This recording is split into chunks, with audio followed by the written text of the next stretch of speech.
Boa tarde a todos. A gente gostaria de solicitar que deixem os celulares no silencioso.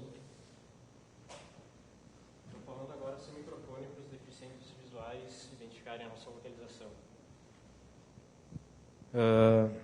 Nossa palestra é Construindo Sites Acessíveis. Meu nome é Lael Nerves, eu sou técnico em informática, sou servidor do Instituto Federal do Rio Grande do Sul, trabalho na reitoria.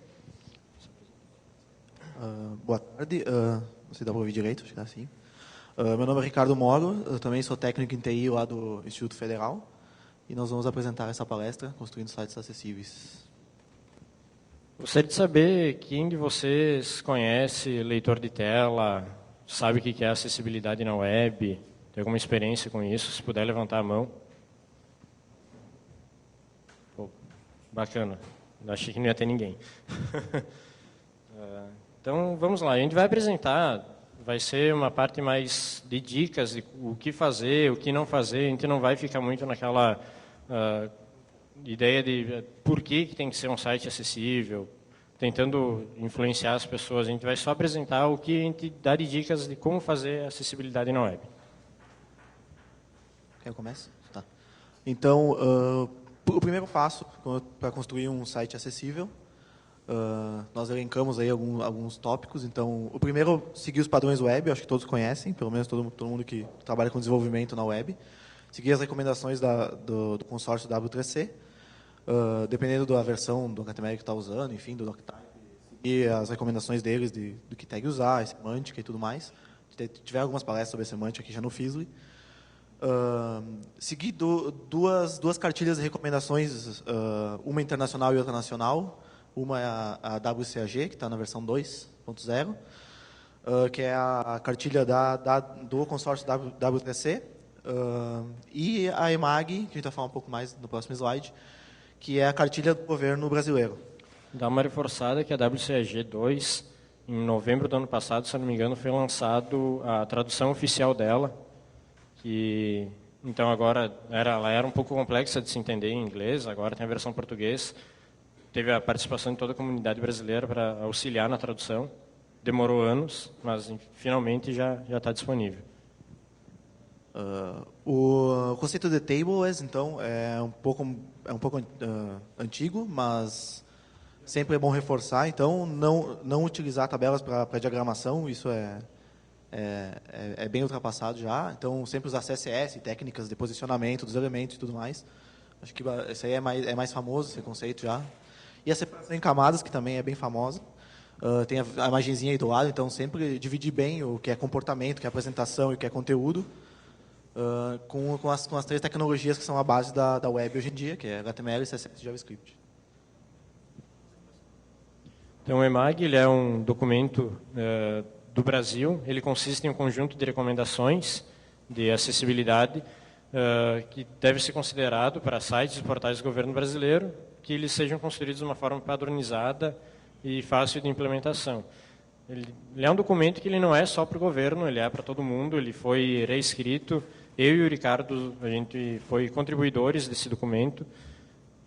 A versão 3 dele foi lançada em 2012 e ano passado, 2014, a gente lançou a versão 3.1 dele, que ele teve algumas correções, teve inclusão do HTML5, área, esses elementos.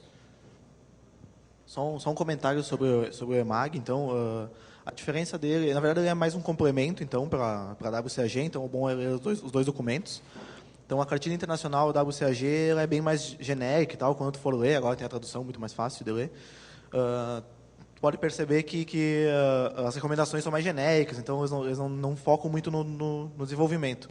E já a EMAG, as recomendações são bem práticas, tem código HTML já ali mostrando, então quem for ler vai ver essa diferença clara. Porém, a EMAG é um complemento, porque todas as recomendações se baseiam nas recomendações já internacionais da WCAG. E tem o artigo 47 do Decreto 5296 de 2004, ele falava que no prazo de 1 ano, extensível por mais um, então seriam no máximo 2 anos, todos os sites do governo deveriam ser acessíveis. E ano passado a pesquisa revelou que 5% só dos sites governamentais são acessíveis até o momento. Então está muita gente aí não está cumprindo com a lei, o Ministério Público está aí, quem quiser denunciar vai obrigar aquele órgão a fazer o seu site acessível. A gente vai começar agora com os exemplos aqui do que a gente vai mostrar de acessibilidade. A gente vai separar por itens, aí a gente começa com imagens, e existe o atributo alt, muita gente que não usa, ou que usa para ranquear melhor os produtos nas buscas, e que, na verdade, seria um texto alternativo para a imagem. A gente já começou com uma imagem um pouco mais complexa, não é tanto, tem piores. Poderia ter aqui ramalhete de flores, poderia ter crianças brincando no jardim. A gente colocou uma fórmula básica da área do triângulo, que, dependendo da situação, a gente vai fazer uma forma de legenda da imagem. Nesse caso aqui, está lá escrito no texto. Abaixo vemos a fórmula da área do triângulo. E tem uma figura. Para quem é deficiente visual, não vai fazer sentido nenhum. O leitor de tela passa a ler gráfico e mais a informação que tem no alt. Se não colocar nada, nem vai ler isso daí, vai ser ignorado. Se colocar uma descrição, fórmula da área do triângulo, não vai adiantar nada também, porque não está passando a informação que está na imagem, para quem é deficiente visual e está acessando o site. Para aqueles que não conhecem acessibilidade, dá uma explicaçãozinha. Existe leitores de tela, são softwares que leem tudo que está na tela do computador, para que os deficientes visuais consigam usar e interagir com o computador, a internet e tudo, da mesma forma que uma pessoa que não tem deficiência visual. Eles navegam na internet tanto quanto nós, fazem tudo como nós. Só encontram mais barreiras do que nós, por causa que os sites não são acessíveis. A descrição dessa imagem aqui no alt é área igual a base vezes a altura dividido por 2. Como a gente leria a fórmula? A descrição bem simples e objetiva. Nesse caso aqui, a descrição está no contexto. Então, ali a gente tem um texto escrito: a área do triângulo é igual ao cálculo da medida da sua base multiplicado pela medida da sua altura e o resultado dividido por 2. Como podemos ver na figura abaixo. E o alt da imagem fica só a fórmula do triângulo, porque já tem essa descrição, essa informação no contexto onde está essa imagem no site. Aqui é a parte de imagens complexas, onde a gente tem gráficos ou imagens com muitas informações. A gente pode usar essa mesma técnica anterior de deixar a descrição no contexto da página, ou colocar abaixo dela um link para uma outra página. Agora no HTML5 tem a tag figure, e a gente coloca no fig caption então essa informação com o link, e esse link aponta para uma outra página com toda a informação da imagem.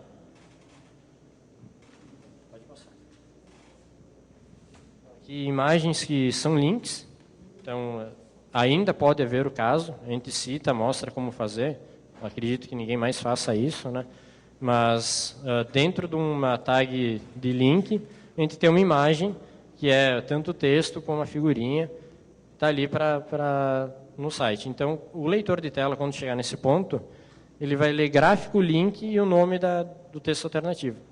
Então, se tu não colocar nada, tu só colocar, vai ser gráfico, link, gráfico, link, gráfico, link, mas aponta para onde, faz o quê, como é que eu vou usar isso daí. A gente colocou ali livros porque é só o que tem no link, é só a informação que precisa. Não precisa colocar a informação lá, de figurinha de livros com a palavra livros. Só o objetivo da onde vai levar esse link. Imagens que são botões. É um input. Normalmente a gente utiliza o input type submit. Nesse caso, é input type image. E por ser uma imagem, a gente vai ter o atributo alt de novo, com a informação do botão. E nada, a gente só tem que colocar o texto do que se refere ao botão que é entrar, nesse caso. Imagens que são botões, aí o segundo caso, quando é o type reset, ou se for uma tag button mesmo, a gente vai ter que fazer isso por CSS. Então, aqui tem o exemplo do código HTML e do código CSS. A gente não vai ter descrição, não vai ter a imagem lá em cima, a gente vai colocar ela por CSS, a gente vai puxar aqui no background, btnlimpar.jpg, e lá em cima a gente vai colocar a informação no value, que é o limpar, vai ser o texto escrito, a gente vai personalizar ele todo por CSS.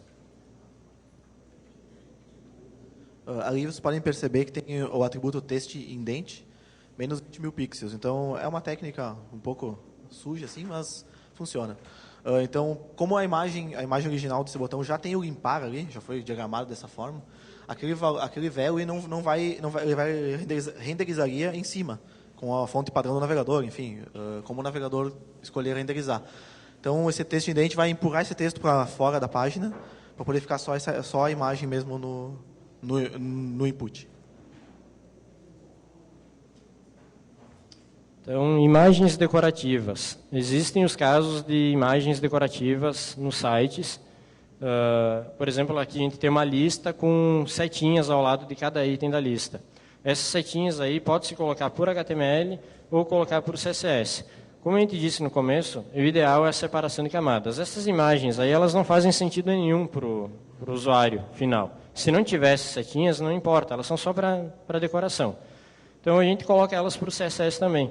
A gente coloca uma classe lá, a gente deu exemplo uma classe bullet lá na UL, e no CSS a gente jogou isso daí para todas as LIs, a gente está puxando essa imagenzinha do bullet, fazendo toda a folha de estilo necessária. A gente só deixa a informação no HTML.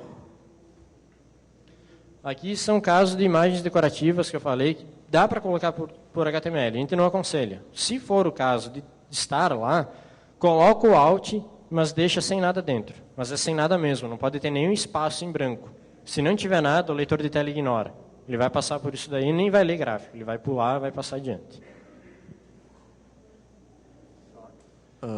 Agora sobre links, então, tem algumas observações. O texto do link deve ser claro e descritivo. Então, o que isso significa? Significa que tem que focar para que o objetivo do texto que está dentro da tagueada, do link, ele consiga passar facilmente para o usuário para onde o link está apontando, sem maiores delongas. Então, depois tem exemplos mais práticos. O link deve ser compreensível mesmo fora de contexto. Ou seja, como eu falei, ele tem que ser claro o suficiente para quando o usuário chegar naquele link, ele possa entender para onde ele está apontando e para que página ele vai. E que o link não dependa do contexto. Como, por exemplo, aí embaixo está dizendo, por exemplo, clique aqui, leia mais. Mas leia mais sobre o quê? Veja mais o quê? Clique aqui, por quê? Então, tem que responder dentro do link o objetivo dele. E não deixar que o contexto, ou seja, o texto que está antes ou depois, explique o link. Quem utiliza leitor de tela, ele pode navegar tanto por tab, ele pode navegar por uma lista de links do site. Ele tem diversas formas de navegação com o leitor de tela. Imagina que a gente fosse navegar por tab, ele chega na seção de notícias e ele vai passando com o tab lá. Leia mais, leia mais, leia mais, leia mais. Mas leia mais o quê? Qual é o sentido disso daí? Que informação que eu vou ler mais? A gente já pegou casos também de veja mais, que aí é um pouco cômico porque o cego não vai enxergar mais, ele não vai ver mais nada. Ele, sabe, é uns casos que é engraçado. Aqui, então, tem os exemplos práticos que eu falei, então acho que fica bem mais claro. Um exemplo de um link suficientemente descritivo. Então, organograma da empresa. Então, mesmo que o usuário não leia o texto que tem antes, enfim, desse link ou depois, quando ele cair com o tab aí, porque normalmente os deficientes visuais navegam só pelos links para ser uma navegação mais rápida, ele vai ver o organograma da empresa. Então, eu vou conseguir ler sobre o organograma da empresa, ou vai ter uma imagem descrita lá, ou um vídeo, enfim. O exemplo do link com informação desnecessária. Então, clique aqui para acessar o organograma da empresa. É óbvio que ele vai ter que clicar, apertar Enter, enfim, ele vai ter que acessar de algum jeito. Eu não preciso dizer clique aqui para ver o organograma da empresa.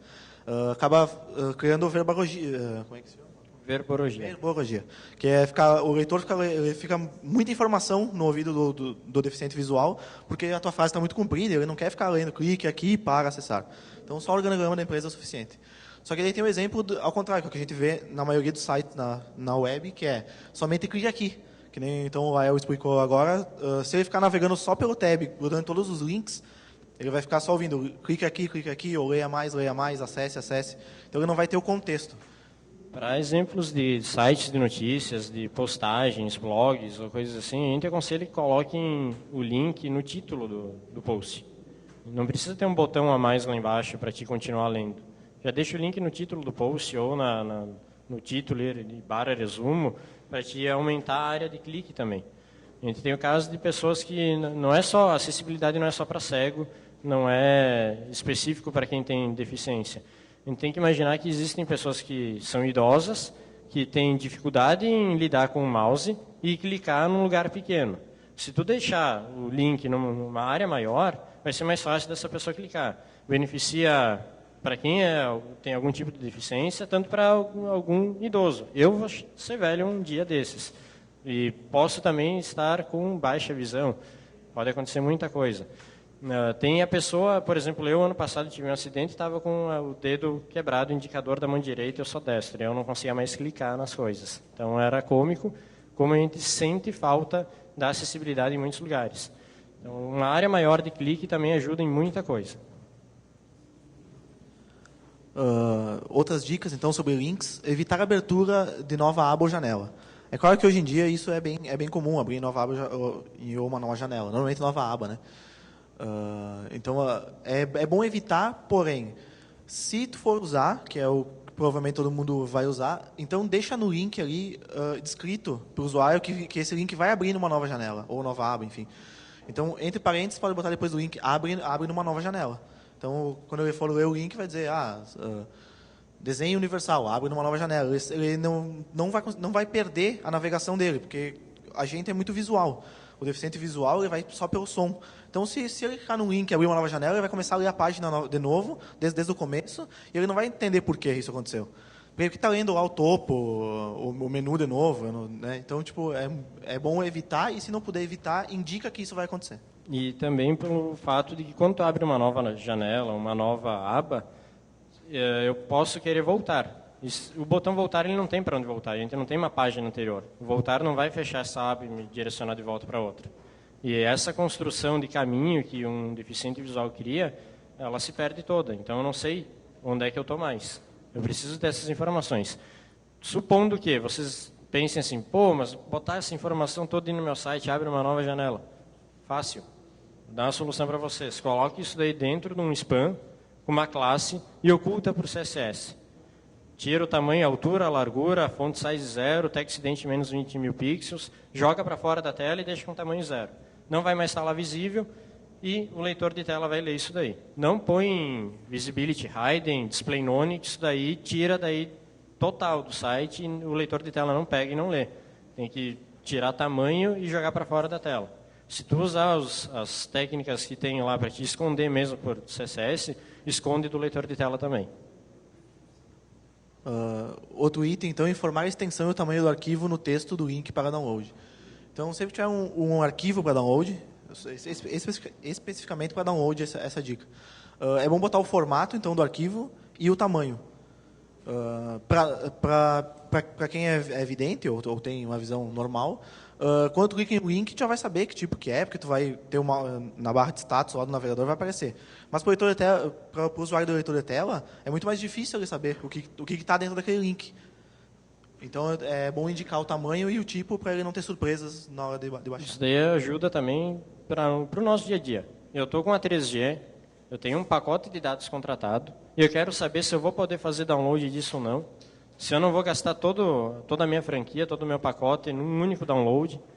Eu quero saber se eu vou conseguir baixar, se o pacote é grande, se eu vou ter tempo.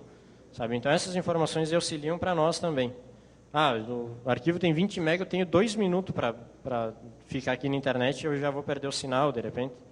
A gente já vai saber, não precisa perder tempo. É informação útil para todo mundo. Permitir que o elemento com foco seja percebido visualmente.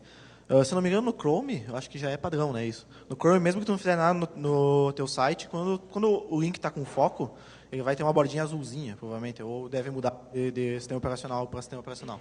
Eu já vi uns casos que é amarelinho. Então, isso. Daí, formulários, todos os elementos focáveis, eles recebem um contorno. Isso. E é bom para quem tem baixa visão, algum idoso que já não está enxergando direito, quem usa óculos, enfim, é sempre bom ter o destaque de onde está o foco. Porque quem está navegando lá com o tab pelos links, é bom saber onde está. O padrão, se não me engano, em quase todos os navegadores que eu já vi, uns risquinhos assim ao redor, mas quase não dá para ver. Então, quase imperceptível. Né? O ideal é botar alguma cor que combine com o teu layout, claro, que combine com o teu site, mas uma cor forte que indique que aquele elemento está em foco. Pessoas com déficit de atenção também, elas começam a preencher um formulário extenso, param, olham, dão aquela viajada básica e voltam para o site e dizem o que eu estava fazendo antes. Então, aí tem informação, o foco, tem que preencher isso aqui mesmo e continuar da onde estava. E esses elementos que está dizendo aí são todos os elementos que podem receber foco. Então, ali no caso está um menu, né? Mas pode ser os itens de formulário também, os inputs do formulário. Cor e outros elementos sensoriais. Então, as informações elas não podem ser transmitidas unicamente por disposição, cor, características sensoriais, forma, tamanho, localização ou orientação. Um exemplo, a gente diz assim, o link do concurso público está no canto superior à direita. Quem é cego vai saber onde é que está o link lá em cima? Não, ele não sabe se o link está em cima, embaixo, direita ou esquerda. Ele não vai ter essa informação. A gente tem que sempre usar outras formas disso. Aqui, por exemplo, é um exemplo bem idiota. A gente bolou assim, preencher um formulário, tu tem que salvar ele. E a informação lá no site diz assim, para salvar o questionário, clique no botão redondo. E tem o botão de um redondo e um quadrado. Mas quem não enxerga vai saber qual que é o redondo? Visualmente não tem como. Então, a gente tem que evitar de usar esses tipos de situações. Aqui esse caso é bastante comum. Isso aqui, então, é a verdade. Um formulário com os campos que são obrigatórios, ele diz assim, os campos em vermelho são obrigatórios. Quem é cego vai saber qual que está em vermelho ali? Não vai. A gente tem que colocar essa informação no formulário, campo obrigatório, em cada item do formulário. Quando ele entre ali para preencher, ele já vai ler nome, campo obrigatório.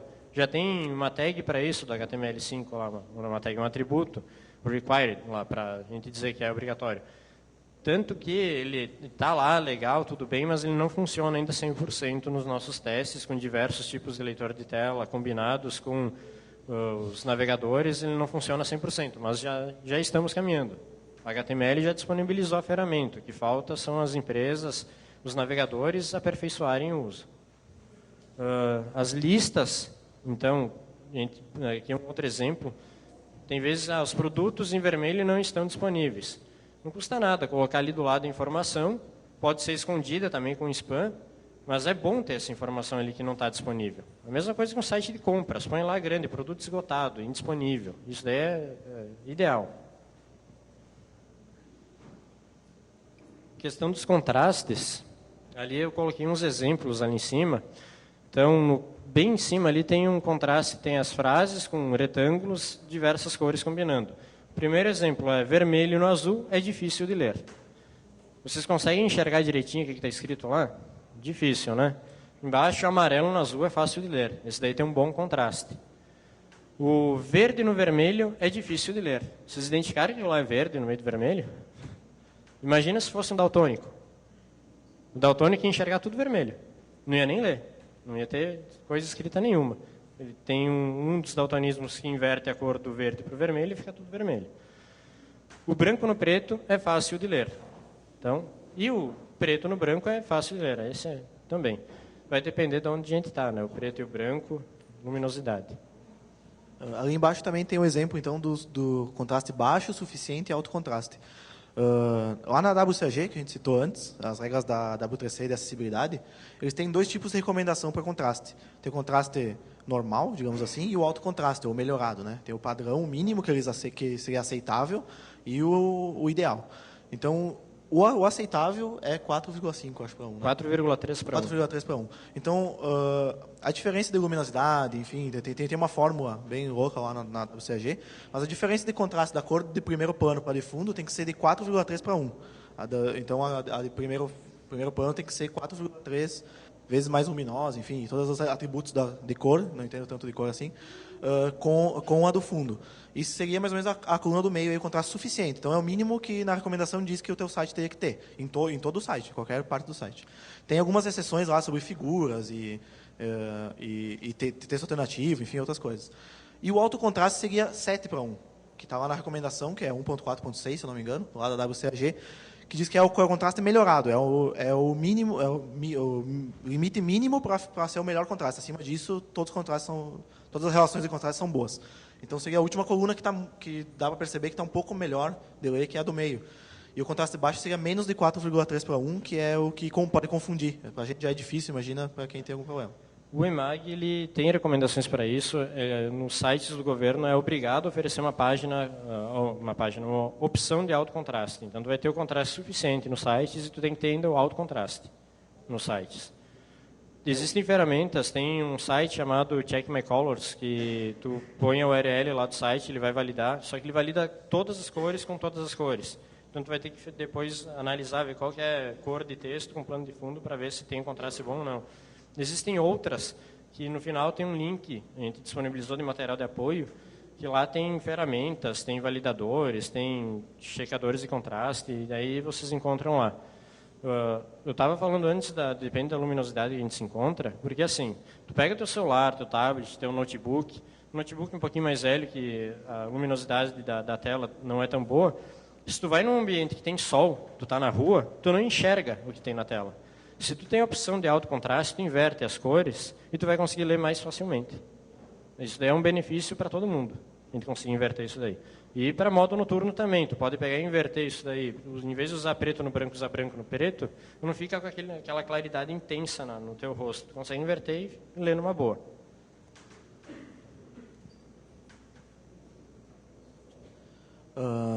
Partindo um pouco para a parte de conteúdo agora, então, o idioma da página. É muito importante, então, lá na tag HTML, colocar qual idioma a página é o idioma principal da página, né? Que o teu conteúdo está escrito. Então, a gente tem 3 exemplos aí. O primeiro é em HTML4, provavelmente. Então, tu bota o atributo lang e a linguagem da página. Tu botou PTBR, mais comum, né? No segundo é XHTML, que eu acho que já está sendo bem menos usado ultimamente, mas ainda tem vários sites que estão em XHTML. Tem que botar os 2 atributos, então, o do HTML e o do XML. Ele está com os 2 atributos, o XML lang e o lang PTBR, os 2, porque esse exemplo aqui é do XHTML Transitional 1.1. 1.0, na verdade. O 1.1 é o strict, então tu só teria a tag do XML lang. Mas a gente deixou o Transitional que ele aceita os 2, que é o mais fácil de tu construir o site. E o último é o exemplo do HTML5, que a única coisa que muda é o BR, que está em maiúsculo ou minúsculo. Outra parte do idioma que as pessoas normalmente não sabem, que é difícil de ver, é que no meio do teu site, no meio do teu conteúdo, tu pode mudar o idioma também. Então, se tiver algum parágrafo, alguma frase, ou a página, ou todo o corpo do texto, tu pode colocar no parágrafo o atributo lang também e mudar a linguagem. Teoricamente, os leitores de tela deveriam mudar a entonação da leitura e começar a ler em alemão, nesse caso, né? Alguns não fazem isso. Eles continuam lendo em português, as fazem em alemão e fica uma bagunça. Mas, pelo menos, o teu código está certo. Então, isso é uma parte de implementação dos softwares. Ali a gente tem um exemplo do HTML e do XHTML, então, os 2 exemplos. Isso daí também é válido para quando tu colocar isso no teu site, lá na descrição da página. Por exemplo, quem é estrangeiro e for acessar um site nosso que está em português, vai aparecer a opção para ele lá do Google de traduzir. Ele sabe que idioma que está e ele pode traduzir para o idioma do navegador do usuário. Aqui já é a localização do usuário. A gente chama isso de breadcrumb. Também algumas pessoas conhecem como caminho de pão. Foi baseado na João Maria lá. Então, tu tem todo o caminho que tu percorreu no site até a página que tu está. Todo esse caminho aí é para o usuário poder voltar. Eu quero voltar lá para a sessão de futebol. E aí eu quero ver o que tem lá dentro. A Série A, Série B, Série C, Brasileirão, Libertadores. Então a gente pode ir navegando e ir voltando, para não ter que voltar para o início do site, fazer o percurso, ou ir voltando página a página conforme tu volta no navegador. Então tem esses links aí. A gente tem que disponibilizar sempre da página inicial em diante, todos sendo links, menos o último. O que tu tá não deve ser link. Ele deve ser só a informação de texto.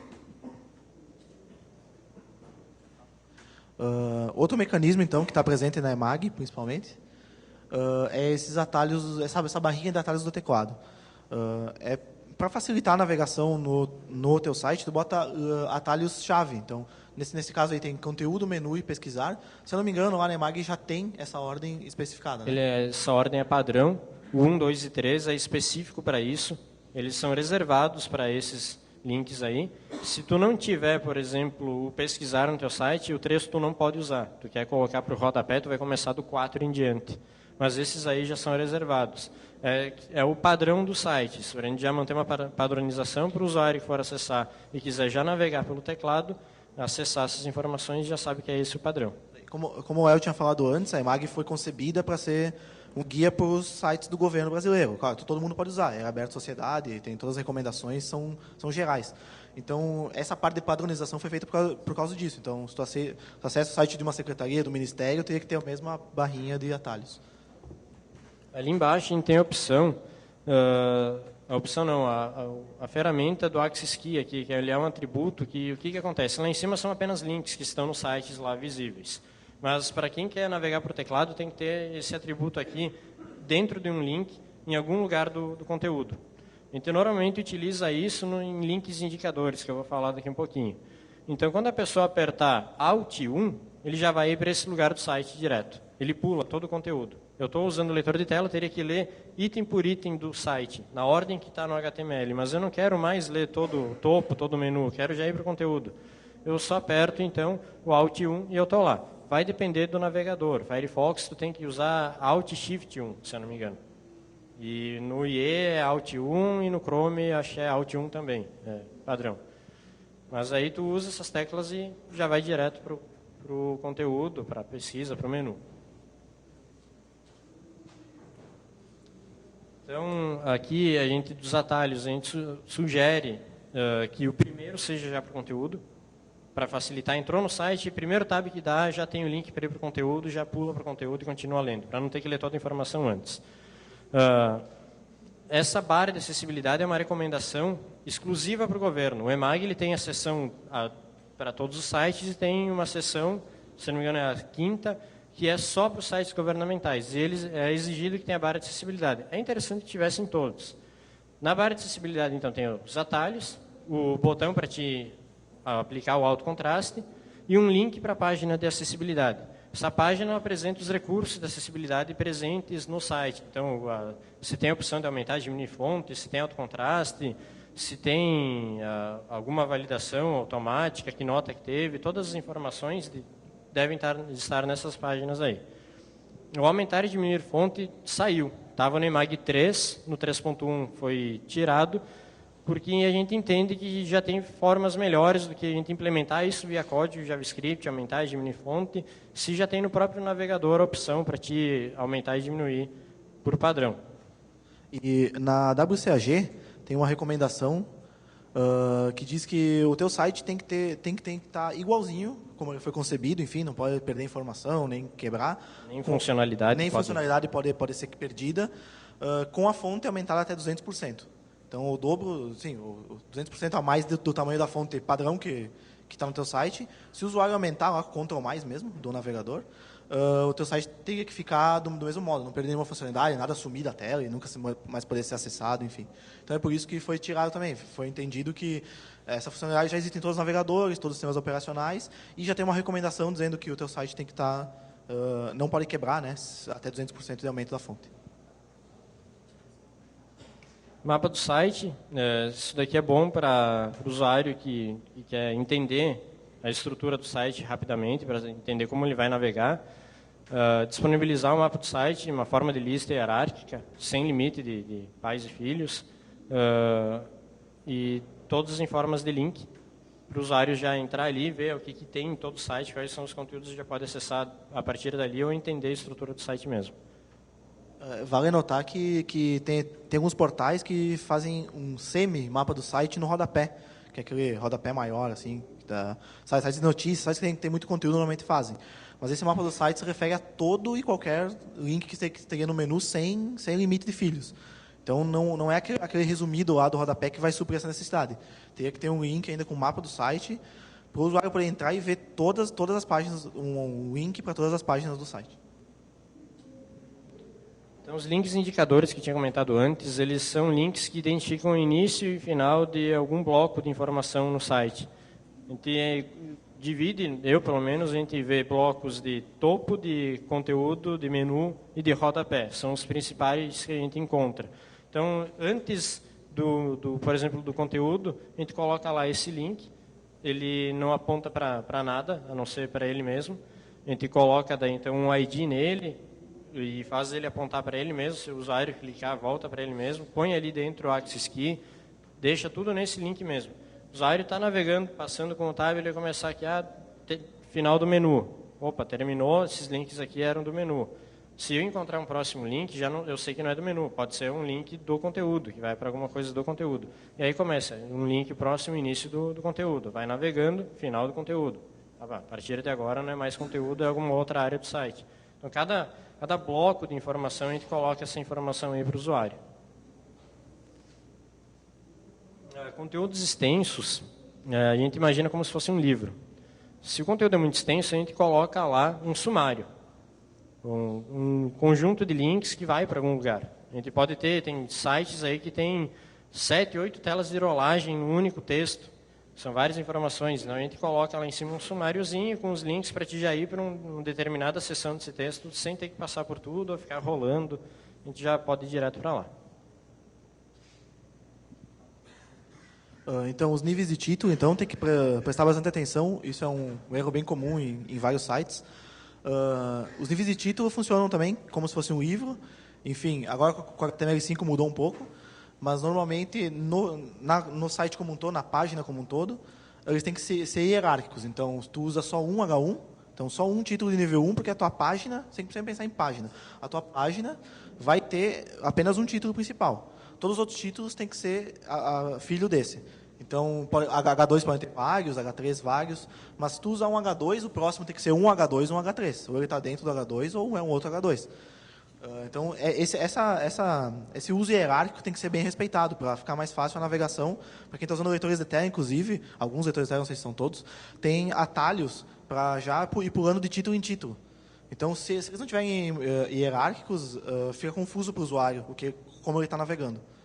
O Google ele já usava os níveis de título certinho, tanto que tu efetuava uma pesquisa, tu apertava H, ele já pulava para o primeiro link do resultado da pesquisa, já é direto para lá, só com a teclando H. Eu não sei como é que está agora. Título da página, então. As páginas têm aquela tag title, fica exibindo lá na barrinha, na aba. A gente tem que colocar sempre na página inicial o nome principal do site. Se for uma página interna, colocar a informação da página mais o nome do site, para o usuário se localizar. Tem sites que fica sempre o mesmo nome. O Orkut fica lá, Orkut, eternamente Orkut. Mas em que lugar que está do site? Orkut nem existe mais, mas enfim. Aqui tem um exemplo, então, do site do Ministério da Comunicação. A gente está lá na seção de publicações, então tem publicações, Ministério da Comunicação. Quando o usuário tem várias abas, está passando lá com o leitor de tela, ele já identifica onde que ele está. Ou até mesmo nós, a gente tem várias janelas do mesmo site aberto, a gente sabe qual aba é para que conteúdo. Aqui um pouco de multimídia. Áudio e vídeo, a gente sempre diz para oferecer uma opção de transcrição textual e legenda. A transcrição textual tu tem um áudio lá, que está um podcast ou alguém relatando alguma coisa, tem toda a informação em formato texto. Se for um vídeo, também. Porque vai que eu não tenha como ver esse vídeo, a minha banda não está dando, estou com a internet lenta, eu consigo pegar e olhar o texto. O texto é K, é bem pequenininho, tu consegue ver todo o conteúdo ali e já ter acesso à informação. Se for fornecer faixa de áudio, se for ter um vídeo mais complexo ali, fornecer a faixa de audiodescrição. Então, por exemplo, um vídeo que tenha pouco diálogo, que seja mais com conteúdos visuais, tem que ter audiodescrição. A gente vai dar um exemplo do que é audiodescrição daqui a um pouquinho. Se possível, oferecer também vídeo em Libras. Por mais que tenha legenda lá, seja português, o surdo, ele tem como sua linguagem materna o Libras. Libras é uma língua oficial do Brasil. Ele pode ser alfabetizado em Libras e não em português. Ele entende o português, mas não perfeitamente. Talvez a linguagem que esteja lá no vídeo, na legenda, ele não vai entender plenamente. Se tem o Libras, fica bom para ele. Isso daí do player, então, é fato que ele tem que ser acessível, tem que ter os controles bem descritos, o usuário pode navegar por todos os controles do player, não é só ir lá e clicar, tem que passar com o teclado, ler play, pause, poder aumentar e diminuir o volume, fazer tudo isso através do teclado. Aqui tem um exemplo de vídeo com a legenda, uma legenda boa, ela tem um contraste bom, ela é amarelo com sombra preta. O segundo player aqui, o player do YouTube, ele tem uma legendinha lá, que é aquela que ele cria por conta, que fica ao fundo preto, o texto fino, branco. Essa legenda aí não é legal, não fica fácil de ler. Mas o vídeo tem player em Libras aqui do ladinho, tem uma pessoa fazendo Libras. Todos os elementos, então, áudio, vídeo, animação, eles não devem começar automaticamente. A pior coisa que tem, tu entrar num site e o negócio já sai tocando e tu nem mandou. Sabe, de repente tu está num lugar que tu não quer, que faça barulho e começa a tocar aquela coisa, tu não sabe onde desligar o som do site. O usuário tem que ter controle sobre os arquivos, então ele deve escolher se ele quer tocar, se ele não quer, o que ele quer fazer. Pausar, iniciar, ele tem que ter controle total, é do usuário. Aqui o exemplo do vídeo com audiodescrição. Solta só uns minutinhos aí, só 2 textos, só para eles sentirem o que é a audiodescrição.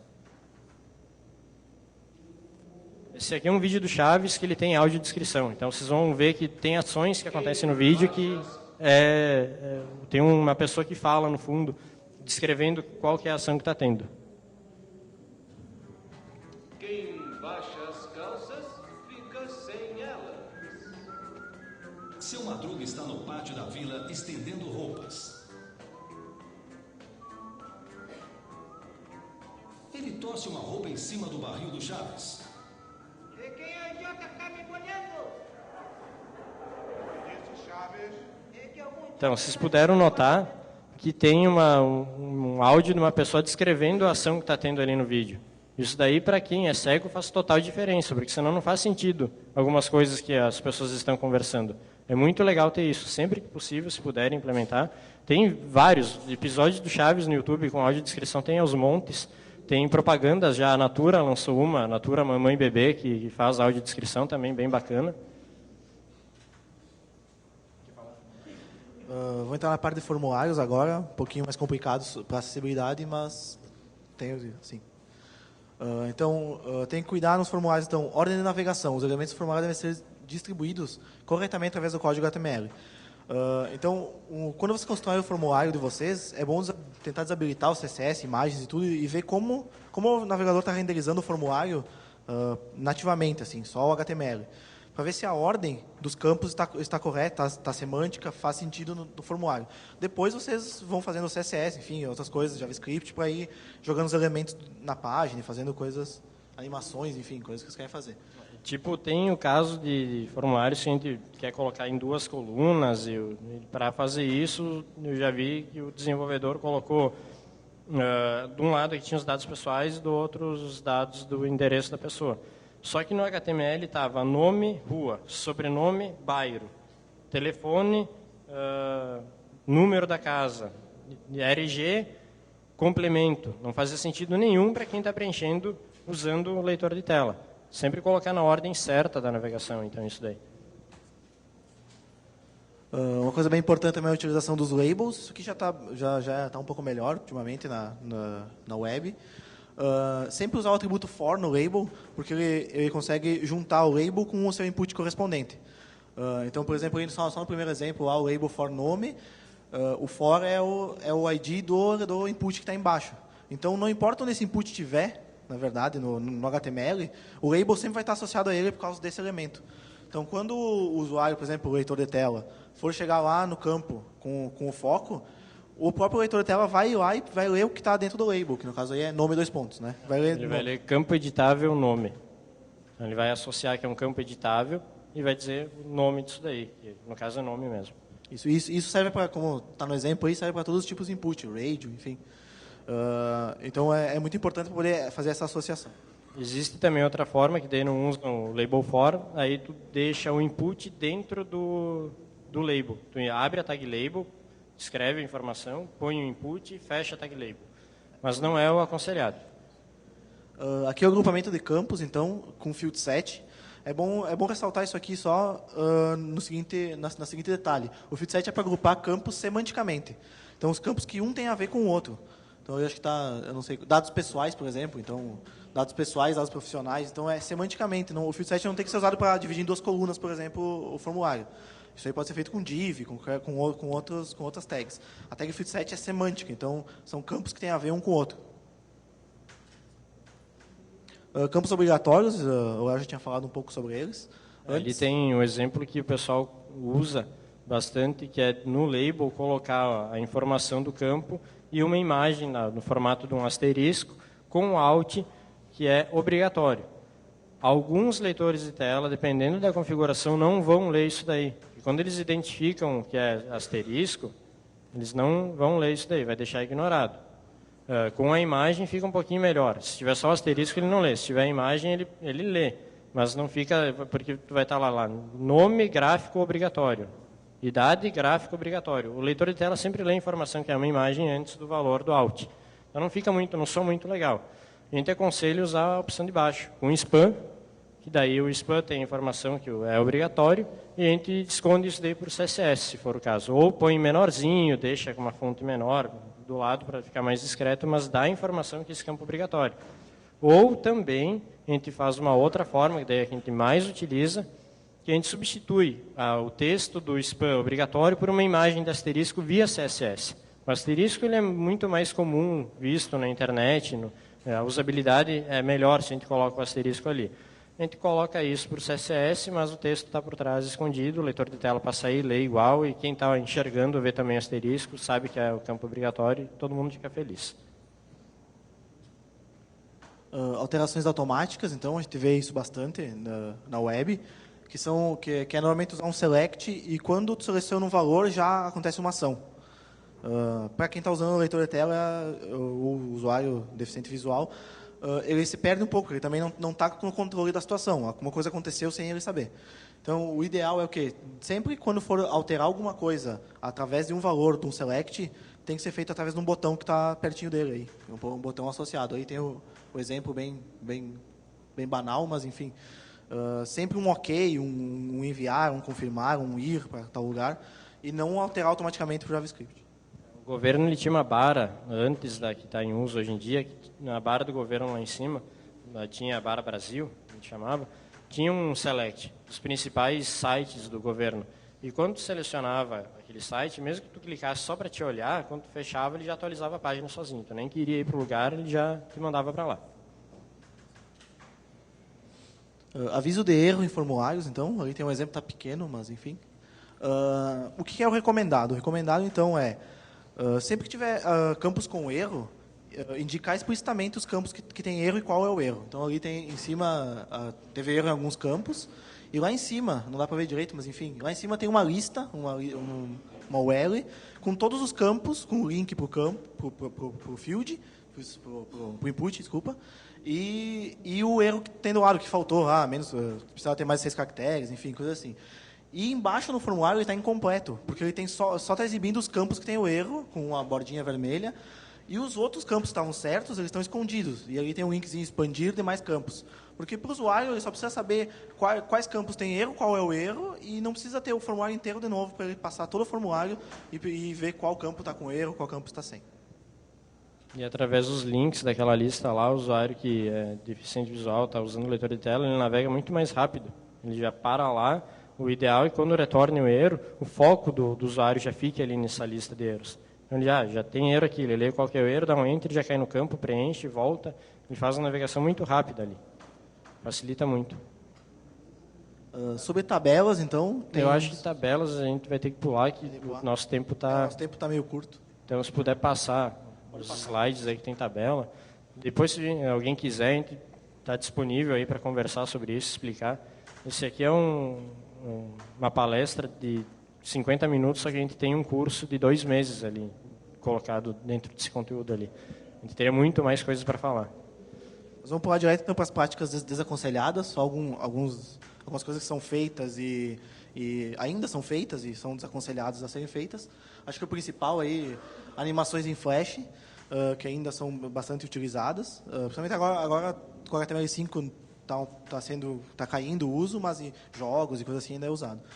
Flash normalmente não é acessível. Ele tem vários controles e evoluiu bastante nos últimos anos, mas ainda assim não chega no nível satisfatório. Então o ideal é não utilizar. E se utilizar, tem que dar uma alternativa, um outro jeito de fazer a mesma coisa. Utilização dos CAPTCHAs, então, ali, a gente desaconselha o uso desse tipo de CAPTCHA. Quem enxerga já sente uma mega dificuldade de resolver esse tipo de CAPTCHA. Eu não saberia resolver isso daí em alguns pontos. Eu não sei se são BA, R ou é M e Y, ou eu não consigo identificar ali. E não sei se alguém já testou usar a forma de áudio disso daí para ouvir. Aí está todo embaralhado, tem uns sons de fundo bem estranhos. Nem eu enxergando o que está lá e ouvindo ao mesmo tempo eu não conseguia resolver alguns casos. A gente aconselha utilizar o CAPTCHA humano, que é essa opção de baixo, que é escreva por extenso o quanto é 2 mais 3.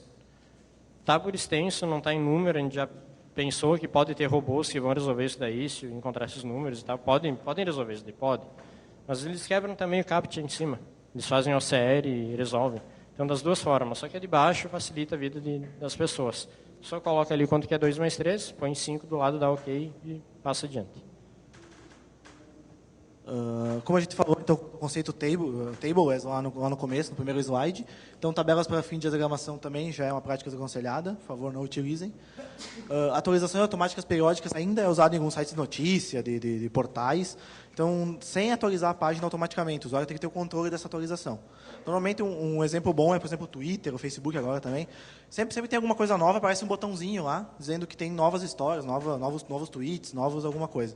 Ele não atualizou a página, ele não botou conteúdo a mais, ele tem um botãozinho que tem que clicar para carregar essa informação. Um site que atualiza automaticamente, que eu acesso algumas vezes, é o site do Olhar Digital, notícias na área de TI, e que eu estou lá no final do site olhando quais são as manchetes e do nada carrega tudo de novo, volta para lá em cima, troca as notícias, isso daí é um saco. Como a gente falou também no primeiro slide, seguir os padrões web, então não usar elementos e atributos depreciados, que estão lá nas recomendações da WTC, porque isso normalmente gera incompatibilidade com leitores de tela mais novos, com softwares de apoio aos deficientes mais novos. E até mesmo o Chrome, por exemplo, quando ele identifica que o site está construído de uma forma muito arcaica, ele já diz assim, olha, atualize, esse site não dá para acessar, várias outras informações. Aqui são sobre os testes de acessibilidade, então quem está com a ideia de construir um site acessível, como é que tem que ver se o site é acessível mesmo? Faz validação do teste HTML e CSS na W3C, tem como tu validar o teu HTML e depois o teu CSS, ele vai reportar os erros para ti, o lugar onde está o erro e qual é a descrição desse possível erro, como tu arruma ele. Então, ali estão os dois links, os slides vão estar disponíveis, aí vocês podem acessar depois. Verificar o fluxo de leitura da página. Então, desabilita o CSS do site e tu vai ver só o conteúdo do texto, vai ver qual é que é a ordem de leitura, e é assim que um usuário com leitor de tela vai ler o teu site. Realizar a validação automática. No próximo slide eu apresento para vocês alguns links. Validação automática de acessibilidade são sites que tu põe o URL lá do teu site e ele vai validar, vai dizer quanto está acessível. Ele vai dar uma nota para ti, vai apresentar os erros, o que tu tem que fazer para corrigir, e vai ser validado em diferentes formas. Por exemplo, o Oasis valida em cima do... O Oasis, que é um produto brasileiro, valida em cima do EMAG. O Axis Monitor, ele valida em cima da WCAG. Tem o outro que é o Cintia 6, ele valida em cima da seção 508, que é as recomendações de acessibilidade dos Estados Unidos. Então, para cada um tem uma coisa, mas é interessante passar por todos, aí tu vai identificando outros erros de acessibilidade que tu não viu em algum. A validação manual com checklists, então tem esses dois links, é do governo, são um checklist que tu tem que ver lá para cada item, o que tu tem que verificar se está acessível ou não. E testes com usuários reais, então, que a gente vai pegar um usuário mesmo deficiente visual, uma pessoa que é daltônica, alguém que tem uma mobilidade reduzida, e testar teu site para ver se realmente é isso que se está acessível ou não. Aqui são os links dos validadores, então depois vocês podem acessar. Um link para o EMAG, link para o material de apoio. E obrigado pela atenção, nosso tempo já está esgotado.